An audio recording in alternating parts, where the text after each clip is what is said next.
had obviously spent the last couple of days preparing for an Illinois team that's obviously you just have to look at how they played recently to know how well they're playing. Having beaten Michigan State at home, and they've just played really well. I think won 5 of 6, and so went on the road and beat Maryland, and they're a much different team than what they were when we played them in December.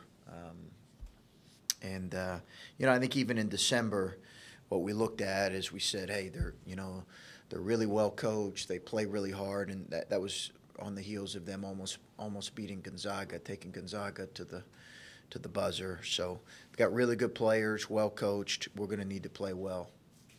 Chris, what's different about them, or is it just that they're on a little bit of a roll? Maybe I think just feeling probably confident, and some of their younger kids probably getting some game experience under their belt. Obviously, Frazier's a sophomore. He's playing really well. A couple of their freshman kids are playing really well, and they're getting contributions from a lot of guys.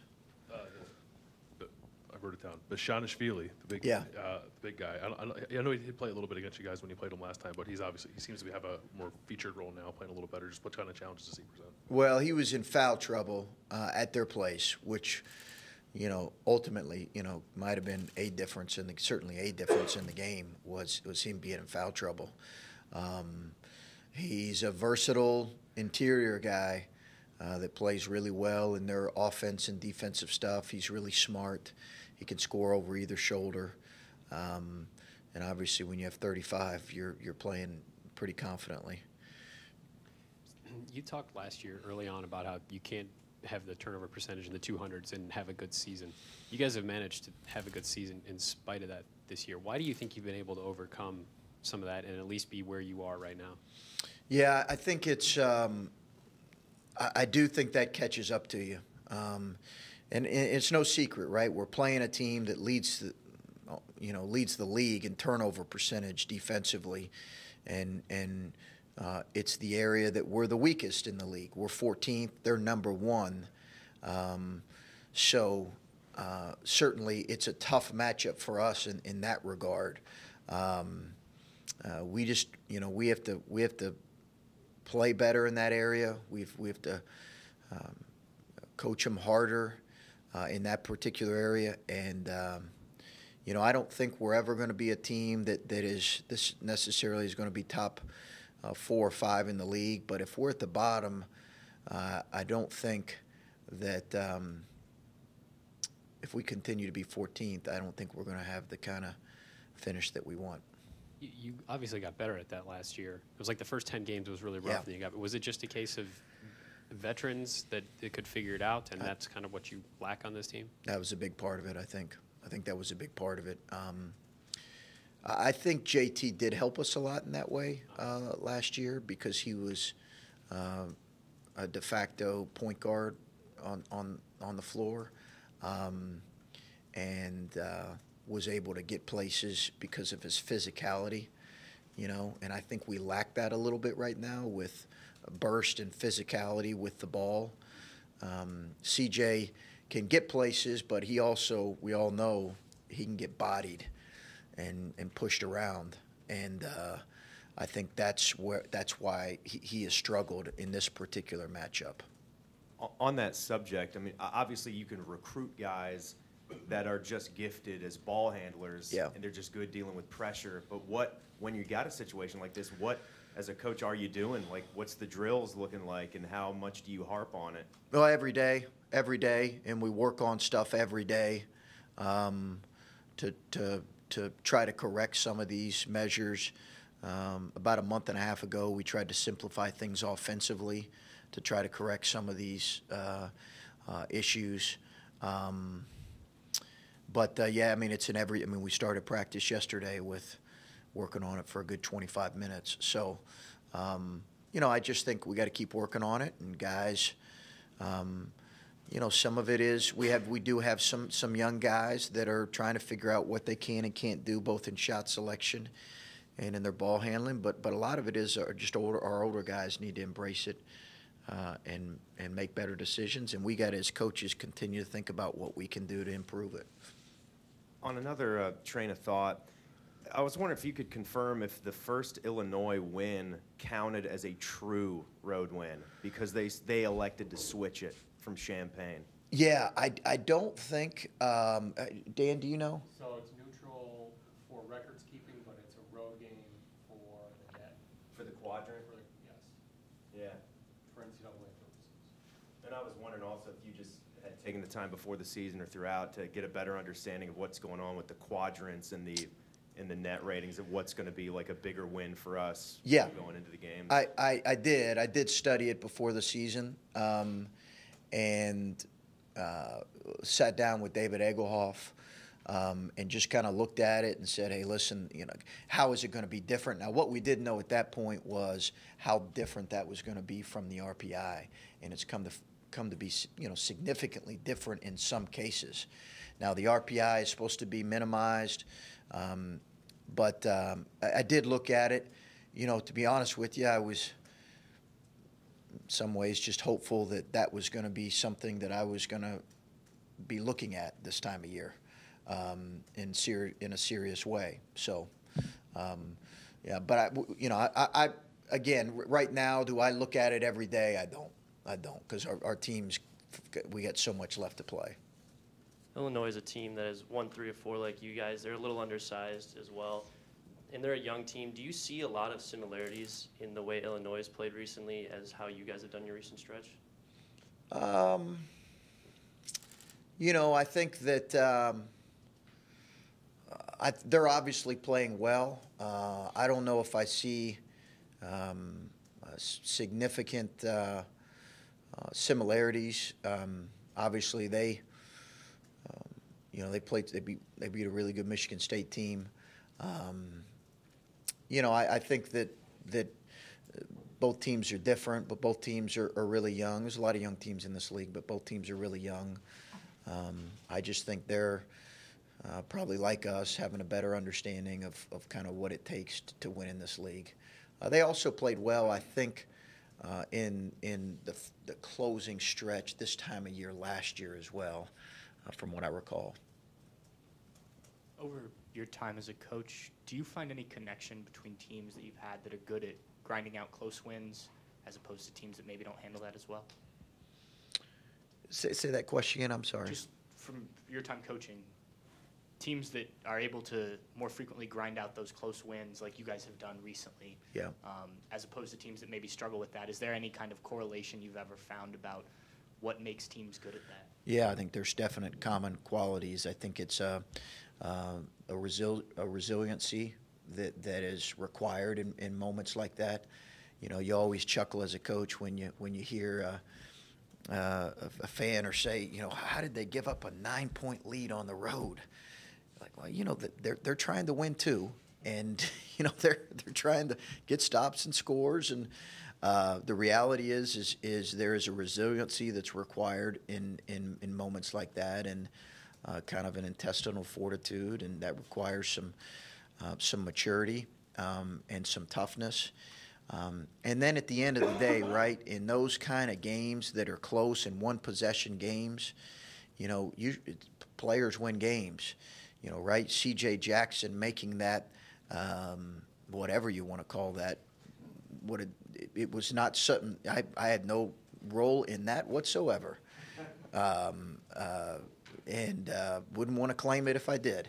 That was just a heck of a play by a kid who stepped up and made a shot. And in Penn State, it was now, do you want to rely on those kind of plays, his up and under against Penn State? No. There were certainly some good execution moments, but in a lot of those plays, it's a defensive grit and toughness, and then your kids just stepping up and making plays. So you're starting to see a little bit of that? Is that what I'm gathering from Yeah, I think let's see how consistent we are in that area. But I think the biggest thing that I think that we have to continue to grow in is our understanding in the last kind of 4 or 5 minutes what wins and what loses. In terms of all those things, attention to detail, shot selection, all the things that you look at. We've got to continue to have more guys that have an understanding of that. I think we've grown in that, but, tomorrow night, in all likelihood, is going to be another grind it out, fight to the finish, and we'll see how we perform in the midst of that. Because of how January went, some of the things that maybe were problems all season long got magnified because of the results of the games. Does it seem like now some of those problems are starting to get checked off as far as being able to solve them? I think some, but we still have some glaring ones that as coaches you're concerned about. Our turnover percentage, obviously, number one. I think our offensive efficiency at times. We still have some glaring ones that we're trying to just chip away at. But there have been some areas that we've been better in, and a lot of that is I think we've had some guys understand kind of what they can bring to the team and what they can't. And the other thing too that gets forgotten about sometimes is we've made some shots, and when you make shots, it covers up some of those issues that maybe we weren't making shots in that stretch. Obviously, no team is perfect. Does it ever get to a point where you as a coaching staff, you guys look at your team and go, that's not something that we're going to ever be able to, correct, and you just kind of find other ways to kind of, not cover up, but kind of make up for the fact that that's an issue? Yeah, I think you try not to think about that as a coach because there's always areas you feel like, hey, can we put our guys in better position? But we're not going to lead the league in shot blocking. We haven't. That's not the makeup necessarily of our team, given our lack of size. But we can work to protect the rim better. So in that instance, yeah, I'm not sitting here and saying, okay, hey, we need to go from 13th in the league to shot blocking to first. But I think in the turnover percentage, I think we have to take strides in that. We're racking our brain to figure out what we need to do better. When CJ shoots a shot like that, or when you see plays like that, how often in your coaching career have you had moments where it's just no, and then it works out and you just kind of sit back? I typically black out a lot in the last 4 minutes of a game. So I don't remember some of those plays, but I just think, that happens some, or you have a possession where you're like, man, we got nothing going on, and then a kid just steps up and makes a play. But you have moments like that, maybe once or twice a game. And yet at the same time, I think one of the things that we've always wanted with our teams is I do want our guys to play with a level of freedom and confidence. That's important to me, and sometimes that can a byproduct of that can be some mistakes. Chris, I know the saying is don't let your highs get too high and your lows get too low, and you've been through a season where you very streaky in terms of results. How has your team been at allowing themselves to stay level through all of that? We'll see. We'll see. I think I think you're focused on progress as much as possible, and I just think it's I know that they need to. They're kids. They need to enjoy wins more than coaches do. But we also need to be focused on the task at hand, which is getting better every day in practice. And that requires some maturity. We'll see how we handle that moving forward. You said that you had simplified your offense about a month ago. Have you been able to reintroduce some of the nuance that you want, or are you still running a simplified version of what you want to be running? Yeah, we've kind of stuck with. I think I mentioned that we changed things about a month and a half ago, and I've never done that before as a head coach. Just because I didn't feel like we were adjusting enough to, I'm not sure we were putting our guys in the best position based on how teams were playing us. So we're still adapting to some of those changes, if that makes sense. Would you describe it as a reset? Or, how dramatic was the change? It's dramatic for coaches, but I don't know if it's dramatic for for the common fan. What about the players? Fairly dramatic, I think. I mean, some significant changes. You know, and I think we'll see how we continue to adjust to those. You know, like I've said, we've never done it before, but teams, as I've explained, you know, in Illinois is a little bit different because they play a particular style, but teams that really game plan for you adjusted their game plan based on after seeing us through 12, 13, 14 games. And they just started defending us different than they did at the beginning of the year. And it was, I just didn't feel like we were maybe putting our guys in the best possible position, so we tried to look at changing some things. And I think we're still adjusting to that a little bit. You mentioned ball handlers with physicality and burst. Yeah. Where is Luther in his ability to give you some of that? He can get places with the ball, and that's something that we sorely need. He's still got to get a little more physical and body control around the rim. He can struggle with some of that, you know, finishing. You know, we knew it when we recruited him that his 2-point field goal percentage has to get better, and that's going to be, you know, an off season for him is going to be really important. Understanding how to finish through contact, that's never been a real strength for him. But he can get places with the ball and he can get his own shot. Sometimes the end result isn't great, but he can get his own shot, and he's got a great ability and shiftiness to get places. And it seems like now that you have Kyle back and healthy, that it's kind of 7 or 8 guys you're rolling with under normal circumstances, I guess. For guys like Justin and Jay, when things happen throughout the course of the season where maybe they get a little more increased role than they were anticipating and then it sort of goes back to where it was before, just how is that to manage with young guys when their role can fluctuate sort of that dramatically within a season? I mean, we discuss it with them. We'll talk through them with them, but that's the reality of college basketball. So I'll have conversations with them, but this time of year, our focus, their focus has to be on, hey, you know, whatever happens, I got to be committed to figuring out a way to help our team win, whether it's I play a possession or I play 4 possessions. And, you know, honestly, the good ones figure that out. And you have a couple great kids there in Justin and Jay. And it's their job, really, and they've done a great job of maintaining the right attitude and approach. How would you assess what Justin's done for you so far?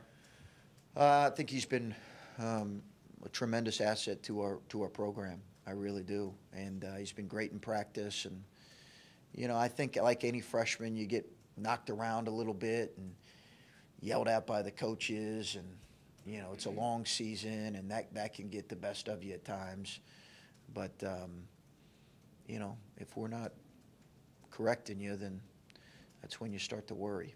You know, and like I said, I think he understands. He's had a great approach and a great attitude. Coach, I was wondering, there was a lot of chatter after the Penn State game with the amount of time spent reviewing things. Yeah. And a lot of times as fans, it feels like you're going to the press table to review whether there was 18 seconds left on the clock or 16 seconds left on the shot clock. Yeah. It's like time, it's like, who cares? Like, if it's not in the final 2 minutes, I'm almost wondering, like, as a coach, do you want to maybe see it go to more of like a challenge system where you got maybe 2 for the game, and then in the final 2 minutes when it's really crucial, look at it to speed the game up? Yeah, I'd have to think about that. But I sympathized with our fans in that and everybody watching because I was bored at times in that Penn State game, and I think I hated how choppy it was. The game was 2 hours and 25 minutes, I think, or thereabouts. Now, there's some in the last minute or two, right? You got to stop and take a look at some of those things. I even said to the officials, I said this on the radio show, I even said to the officials during one of the stoppages, let's go. Like, let's go. Let's play the game. And he stopped me and said, it might be in your best interest to turn and go back to your huddle. And his point was not he was giving me a technical. His point was, hey, we saw something. we're bringing in a third official to see if he would confirm what we saw, and we ended up having a favorable ruling. But the one thing I think we do have to understand is that the officials are giving a directive by the national coordinator, who's a friend of mine, who I've known for 20 years, and he does an incredible job. But he's given a directive to them to review certain plays, the hook and hold being one of them. But I do think in the offseason we have to look at this, because it doesn't make the viewing experience as friendly for our fans as we'd like for it to be, which is important to us. It should be important to us as coaches. As far as the viewing experience, it was kind of a crazy night last night across college basketball, and some review things late that can be reviewed, some that can't. I just wondered, you're obviously focused on the game, but do you pay attention on a night like last night? Are you taking note of, like Luther said, he was watching Duke and Louisville and taking some notes from that? Like, do you allow yourself, or do you have time to check on other results like that? Yeah, I do. It's a balance because, it's 24/7 hoops, and all the time. But I have a hard time, when I'm watching a game, and inevitably it can turn into work a little bit. And my wife, says, just watch Netflix or something, watch Narcos or, and it's hard for me to do that at times, because you're interested in it, but it can turn into work. So I did keep an eye on it. I probably more league stuff than Duke Louisville. I mean, I watched the last minute or two of that just because I was curious. It was getting close, but league stuff you're taking. So I watched a little bit of Penn State, Michigan, and some of those kind of games. I watched Butler, last night. We've seen you get a couple of technicals. I don't think you've ever been ejected. John Beilein ejected for the first time in like 40 years. What would it take for you to get ejected from a game, do you think? What would have to go wrong in that situation? I would probably just have to be tired of watching the game. I think, I hope I don't ever get ejected. And John's terrific. We all know that. And I'm not here to say one way or the other whether he should have been. I didn't even really watch that part of it. But in the moment, listen, every technical that I've gotten, I've always I don't ever get technicals to.